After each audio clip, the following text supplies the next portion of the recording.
What happens when your own family hides your will, hoping to control your future? Eleanor refused to surrender, and made a decision that left everyone stunned. What happened next changed her legacy forever. Eleanor had always been the matriarch, the invisible center around which her family's world spun. Her life, lived in the same weathered brick house for over 50 years, was a testament to hard work, sacrifice, and unwavering devotion. Even after her husband Arthur's death, Eleanor managed every family holiday, paid every bill, and maintained her home with pride. Yet lately, she had begun to feel less like the heart of her family and more like an inconvenience. It started subtly, with her oldest son, Patrick, insisting on helping with her finances. "Just let me handle the paperwork, Mom. It'll save you the trouble." At first, Eleanor was grateful. Her eyes weren't what they used to be, and the numbers sometimes blurred on the page. Soon, her daughter, Marcia, took over her prescriptions, and her youngest, Daniel, managed her appointments.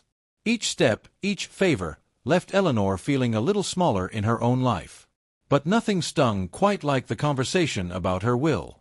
It happened one rainy afternoon, as Eleanor prepared tea in her quiet kitchen. The siblings arrived together, unusual, given their differences. Marcia led the charge, sliding a folder onto the kitchen table. "Mom, it's time we talked about your estate. You want everything to be clear, don't you?" Eleanor glanced at her worn legal envelope tucked in the drawer, the will she'd written years ago with Arthur. She felt her children's eyes on her, hungry and anxious. Patrick spoke with a forced smile. "We just want to make sure your wishes are honored. You've always said you wanted things divided fairly." Eleanor nodded, uneasy. "It's already taken care of. The lawyer has everything." But Marcia pressed. "Which lawyer? Can we see the documents? What if something happens to you and we can't find it?" Reluctantly, Eleanor fetched the envelope and set it on the table. Patrick opened it without asking, scanning the yellowed pages. His brow furrowed. "You're giving money to charity," he scoffed. "And the lake house, Daniel hasn't visited in years." Marcia joined in, picking at Eleanor's choices, her voice sharp. "You could have talked to us before deciding." Daniel, the youngest, sat quietly, eyes on the table. The discussion quickly became tense, old rivalries bubbling up. Eleanor tried to defend her wishes, but the siblings talked over her, voices growing louder. Afterward, Patrick insisted on keeping the document safe, pocketing the will and promising to return it after making copies. Eleanor, flustered and exhausted, agreed, wanting only peace. Days passed. The envelope did not return. When Eleanor finally asked, Patrick claimed he'd left it at the office. Marcia said she'd look for it next time she visited. Each sibling pointed to the other, and the subject was dodged or ignored. Eleanor's sense of unease grew. Meanwhile, the family's behavior subtly changed. Marcia called less often but checked the mail when she did. Patrick started discussing home repairs she'd never requested. Daniel visited only with Marcia or Patrick, never alone, always tense. Eleanor heard whispers in the hallway, caught the odd look when she entered a room, sensed the discussions that ended when she walked in. Eleanor's old friends noticed too. At Bridge Club, Gloria and Helen commented on her distracted air. "You don't seem yourself, dear. Is everything all right?" Eleanor tried to brush it off but finally confessed, "I think my family's hiding something from me." One afternoon, while dusting in the study, Eleanor overheard a conversation she wasn't meant to hear. Marcia on the phone, whispering fiercely, "No, she hasn't asked again. Just hold on to it until we can talk to the lawyer ourselves." The words chilled Eleanor to her bones. Shaken, Eleanor called her attorney, Mr. Graham, requesting a meeting. She explained the situation in halting words, voice quavering. Mr. Graham was alarmed. "Eleanor, you're entitled to see your own will any time. No one should keep those documents from you." Determined to reclaim control, Eleanor searched the house for copies or old drafts, anything that proved her wishes. She found only blank envelopes and empty files. The family had moved everything. That night, she barely slept, memories swirling, Arthur's voice, her children's laughter, the promise she'd made to herself to do right by everyone. The next day, Eleanor called Mr. Graham again. "I want to change my will," she said firmly. "And I don't want my family involved this time." Mr. Graham, surprised but supportive, made an appointment. On the way to his office, Eleanor helped a young woman struggling with heavy bags at the bus stop. Her name was Tessa, a nurse working double shifts, who lived in the apartment building down the street. They chatted the whole ride, and Eleanor was struck by the young woman's kindness and honesty. By the time she reached Mr. Graham's office, Eleanor felt an odd sense of clarity about her family, her future, and the meaning of real gratitude. As she sat across from her attorney, Eleanor's voice was steady. "It's time I took my life back, Mr. Graham. My family hid my will, thinking they could decide everything for me. But I'm not done making decisions, not by a long shot."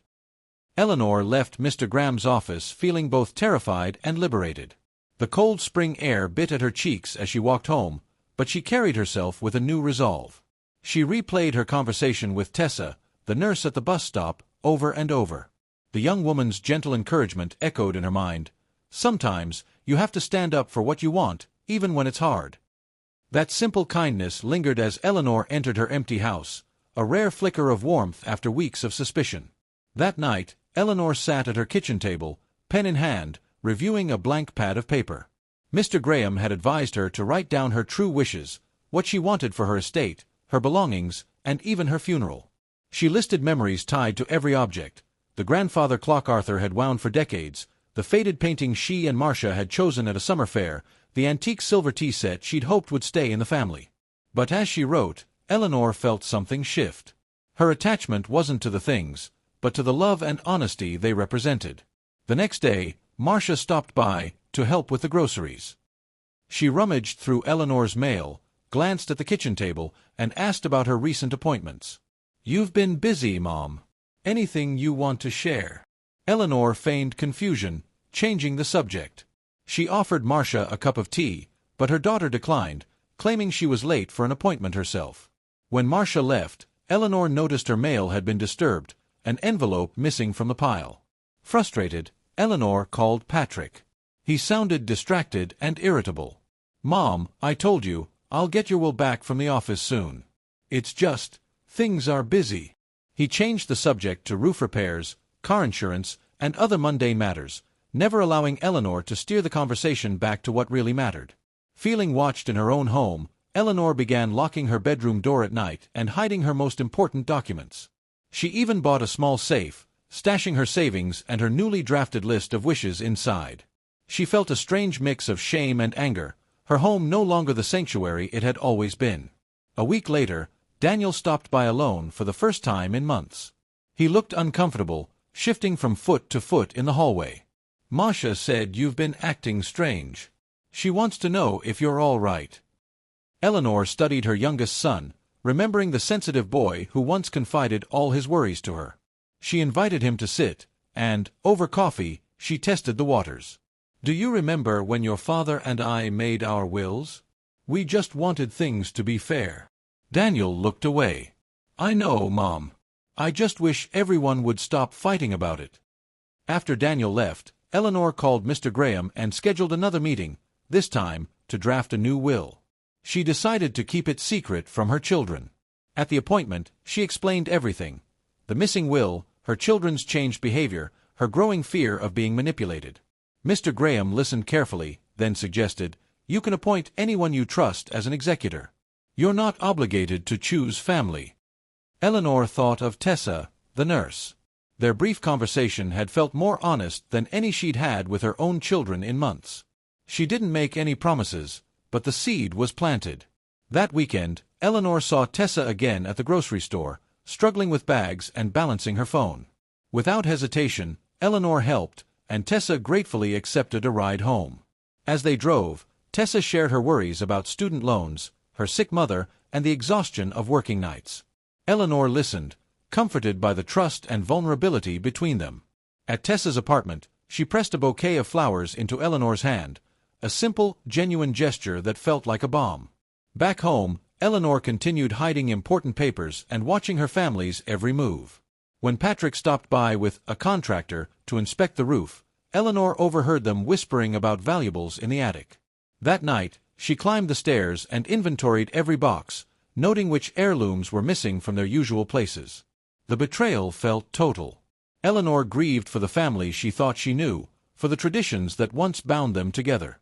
She told Mr. Graham she was ready to make the change official. "I'm tired of secrets and suspicion. If my family can't respect my wishes, maybe it's time I found someone who can." That night, Eleanor opened her safe, placed her new draft inside, and slid it beneath her mattress. As she turned out the light, she felt fear and sadness, but also a spark of daring. Her life wasn't over. She was about to take control, no matter how her family might react. The atmosphere in Eleanor's home continued to shift, becoming heavier with every passing day. Where once the house rang with family laughter and the routine clatter of daily life, now the halls were filled with uneasy silences and whispered conversations. Eleanor found herself checking her doors twice before bed and keeping a close eye on every visitor. She realized, with a quiet ache, that the greatest threat to her peace came not from strangers, but from her own flesh and blood. Midweek, Patrick showed up unannounced with a clipboard in hand and a tight smile. "The insurance company needs an updated inventory," he explained, striding room to room, scribbling notes. "For your own good, Mom."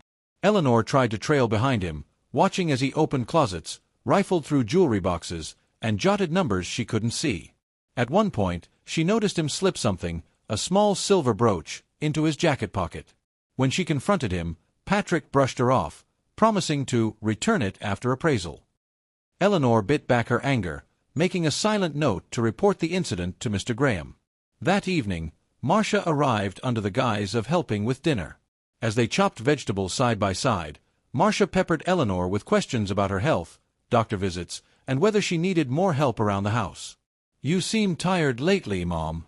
Are you sure you're managing?" Eleanor forced a smile, unwilling to reveal the true cause of her exhaustion. Marcia's real interest was clear when she started opening drawers, just looking for a good serving spoon, but lingering suspiciously near Eleanor's files. Unable to sleep that night, Eleanor got up to check her safe. She found the new draft of her will untouched, but noticed that some of her personal notes were out of order. A wave of dread swept over her. The realization that her own children might be searching for anything to use against her left her both furious and heartbroken. Determined not to be outmaneuvered in her own home, Eleanor deepened her relationship with Tessa. She called to thank the young nurse for the flowers and invited her for tea the following Sunday. Tessa arrived in her uniform, still in the middle of a 12-hour shift, but her smile lit up the room. They sat together for hours, talking about books, family, and dreams for the future. Eleanor found herself opening up about her frustrations, her fears, and her hope that kindness could still be found in the world. Tessa listened without judgment, offering only understanding and warmth. That week, Daniel appeared with a strange air of nervousness. He lingered by the window, barely meeting Eleanor's gaze. "Patrick and Marcia think you're hiding something," he said quietly, almost apologetically. "They asked me to check the attic." Eleanor's heart clenched, but she nodded and followed him upstairs. As Daniel rummaged through old boxes, Eleanor remembered how, as a child, he'd come to her for comfort after nightmares. She reached out gently. "Daniel, you know I'm still your mother, don't you?" He paused, looking as lost as she felt. "I know, Mom. I just wish things were different." After Daniel left, Eleanor went for a walk around the neighborhood, letting the spring air clear her head. On the way home, she bumped into Gloria from Bridge Club. Sensing her old friend's sadness, Gloria pressed her for the truth. Eleanor explained everything: the missing will, the strange behavior, the sense of betrayal. Gloria's eyes flashed with outrage. "You have every right to decide what happens to your life and your home, Eleanor. Don't let them bully you." Inspired by Gloria's encouragement, Eleanor made an appointment to see Mr. Graham once more. She brought along her full documentation, a detailed inventory of missing items, a list of strange incidents, and her newly written wishes. Mr. Graham listened, offering sympathy but also practical advice. "Keep a journal of every visit. Don't be afraid to call the police if anything goes missing. And think very carefully about who deserves your trust." After the meeting, Eleanor returned home and began to change the locks on her doors.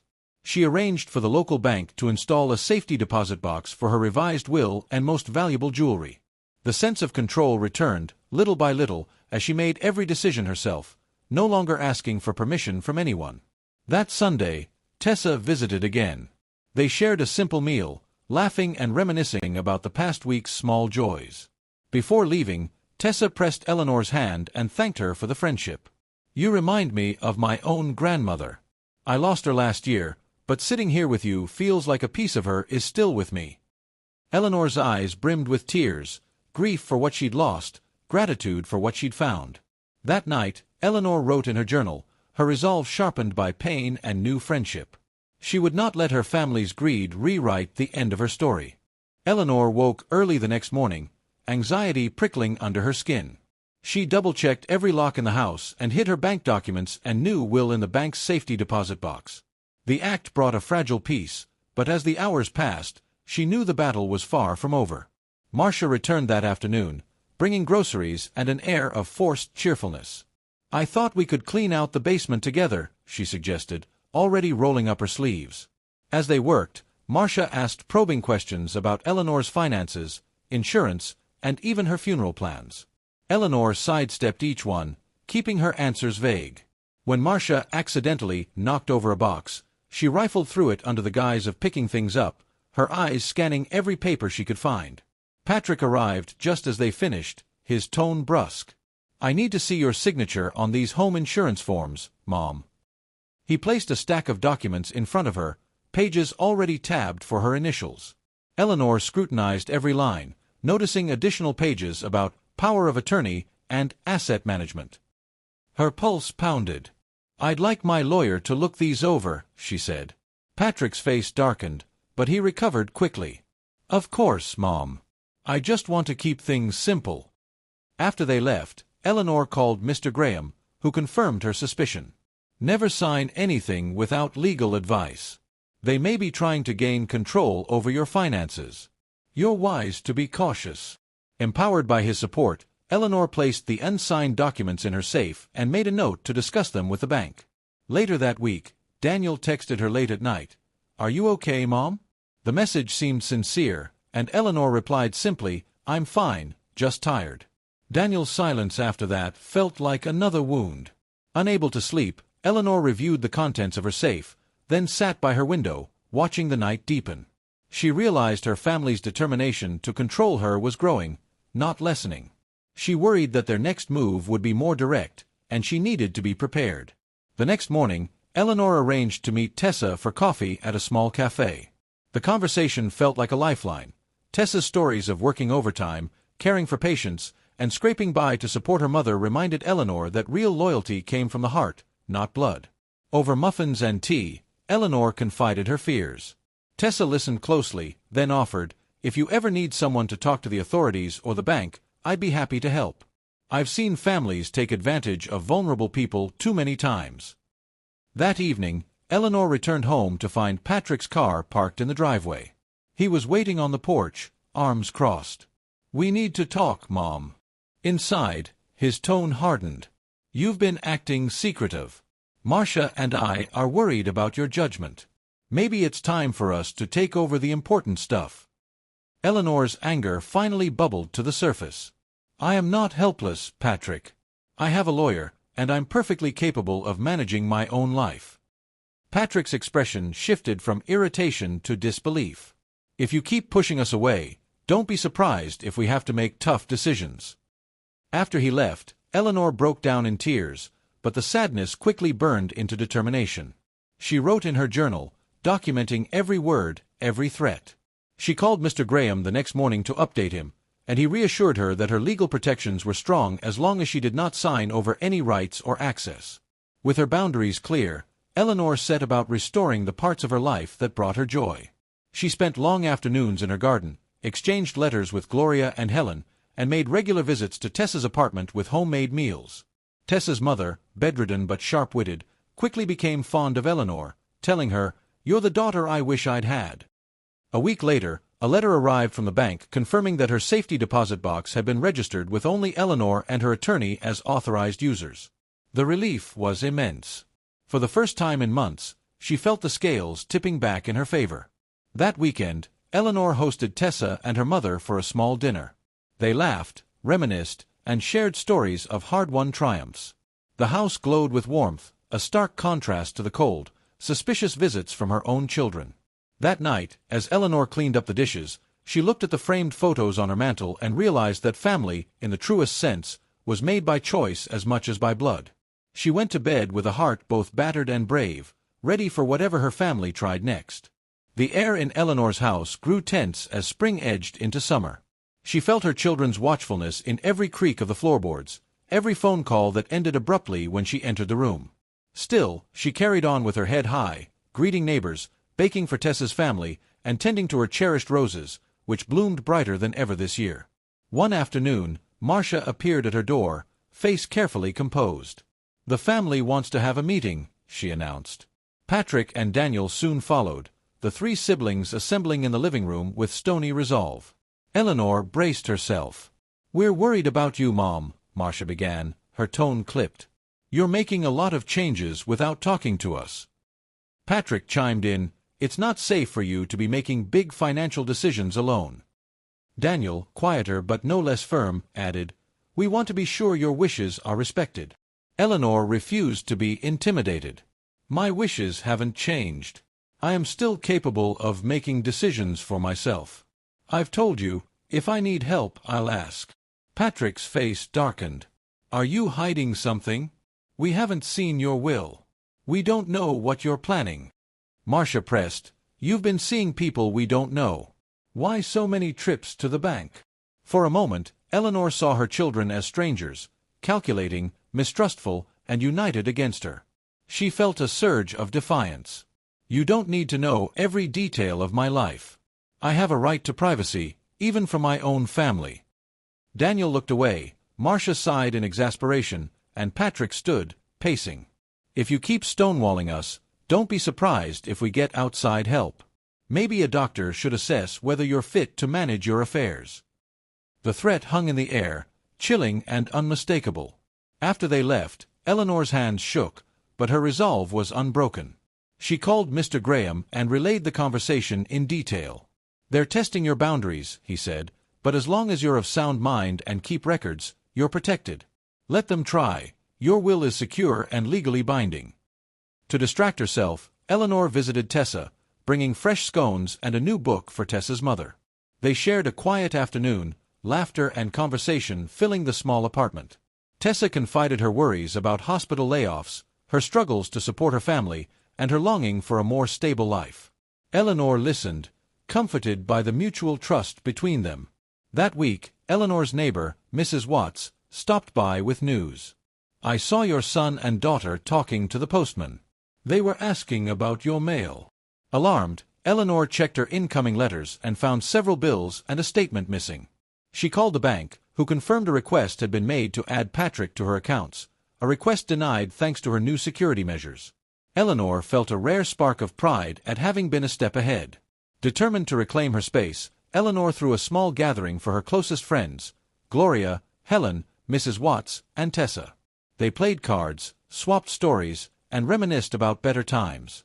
Gloria toasted to "the cleverest, bravest woman in the neighborhood," and laughter echoed through the house.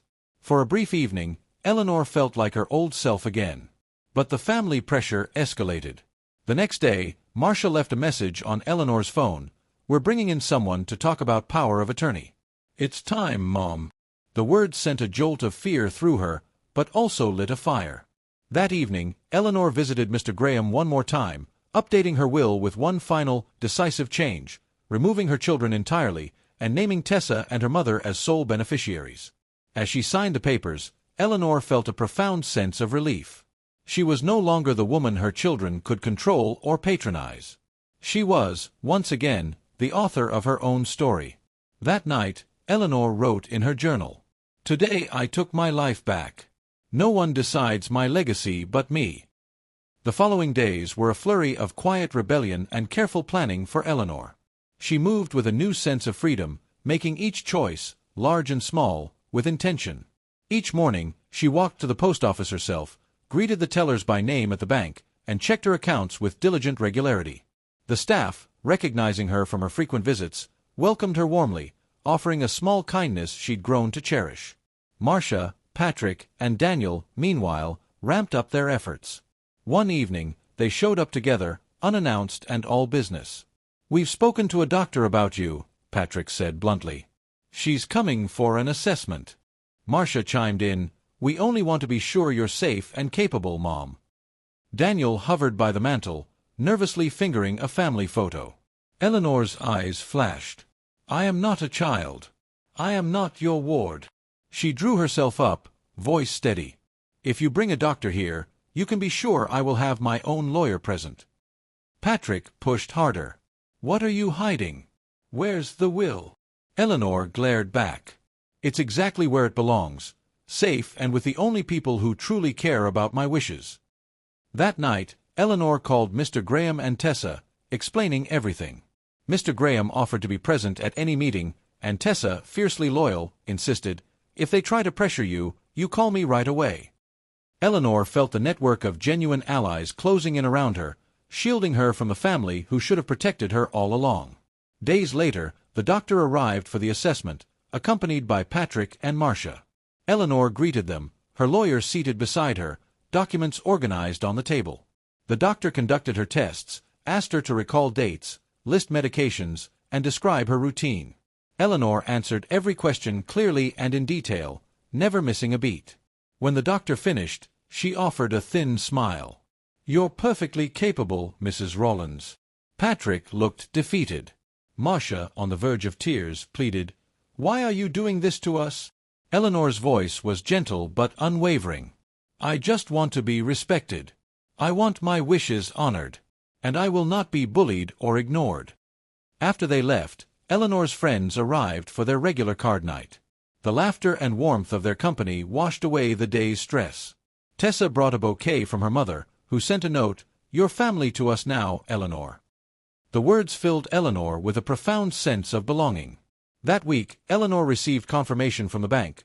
Her safety deposit box and all accounts were secured, with Tessa and Mr. Graham as her only trusted contacts.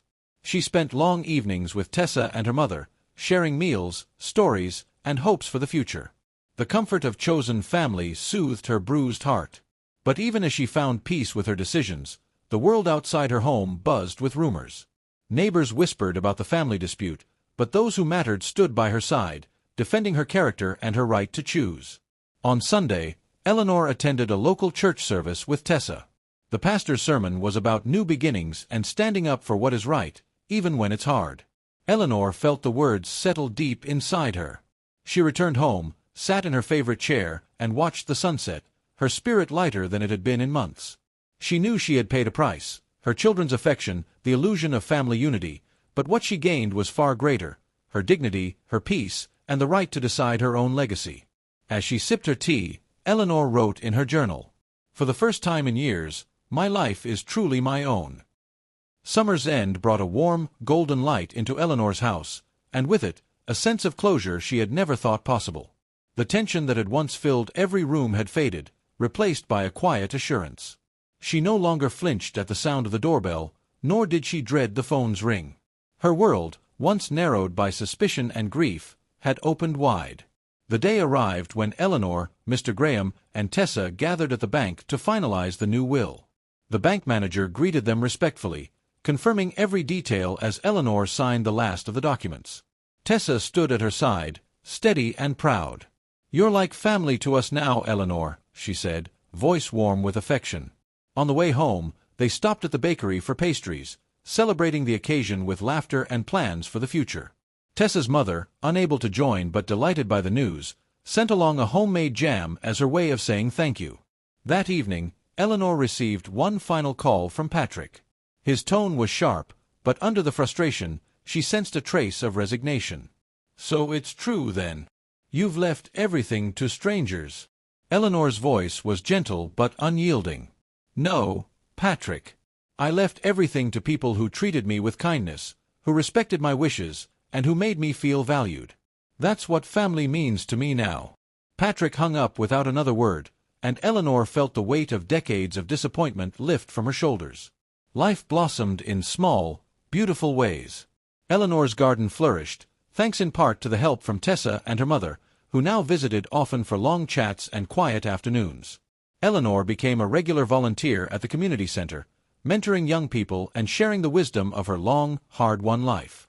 She taught Tessa's mother to knit, and in return learned new recipes from her family's homeland. The neighborhood took notice. Mrs. Watts began to bring over fresh vegetables from her garden. Gloria organized card nights at Eleanor's house, with laughter and friendship echoing into the evening. Even the pastor mentioned Eleanor's story during a Sunday sermon, calling her an example of courage and dignity for us all. On the anniversary of Arthur's passing, Eleanor hosted a small gathering under the old oak tree. Friends, neighbors, Tessa, and her mother shared stories, raised glasses, and promised to always look out for one another. There was no bitterness, only gratitude for the paths that had brought them together. As the sun set, Eleanor sat on her porch, the gentle hum of life around her. She opened her journal and wrote, "Today I am at peace. I chose love, honesty, and courage. My story belongs to me, and to those who earned their place in my heart." For the first time in years, Eleanor felt truly free. She had lost much, but gained far more: respect, friendship, and a chosen family that cherished her for exactly who she was. Her legacy, once threatened by greed and betrayal, now lived on in every kind word, every shared meal, every blossom in her garden. And as night fell, Eleanor closed her eyes, smiling, knowing she had written the final chapter on her own terms.